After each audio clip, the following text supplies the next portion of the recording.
ధాన్యం కొనుగోలు విషయంలో కూటమి ప్రభుత్వాన్ని అభినందించి తీరాల్సిందే.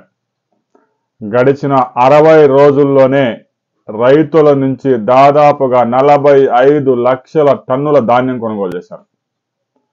ముఖ్యంగా లావు రకాలు పెద్దగా ప్రైవేటు వ్యాపారులు కొనుగోలు చేయరు. కేంద్ర రాష్ట్ర ప్రభుత్వాలు మద్దతు ధర కొనుగోలు చేసి ఆ నగదుని జమ చేస్తూ ఉంటాయి రైతుల ఖాతాల్లో. అయితే 2019 నుంచి 2024 దాకా తుగ్లక్ ప్రభుత్వం రైతులకి చొక్కాలు చూపించింది. ధాన్యం కొనుగోలు చేయడానికి లేటే, ధాన్యం కొనుగోలు చేసిన తర్వాత ఒక్కొక్కసారి కొంతమంది రైతులకు సంవత్సరానికి కూడా డబ్బులు ఇవ్వలేదు. రైతులు విసిగి వేసారిపోయారు.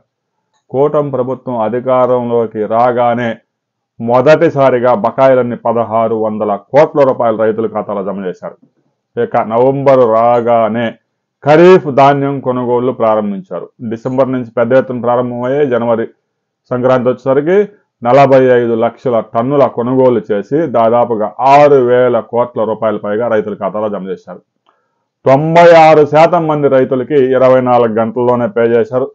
ఆ మిగిలిన 4% మంది రైతులకి 48 గంటల్లోనే పే చేశారు. ఒక్క రైతుకి ₹1 బకాయి లేకుండా కూటమి ప్రభుత్వం ధాన్యాన్ని అలా రైతు అమ్ముకొని ఇంటికి వెళ్ళేసరికి కూడా కొంతమంది రైతులకి డబ్బులు వస్తా ఉన్నాయి.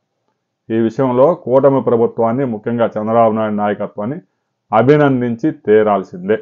దీనిపై ధాన్యం అమ్ముకున్న రైతు సోదరులు మీ అభిప్రాయాలు తెలియజేయండి.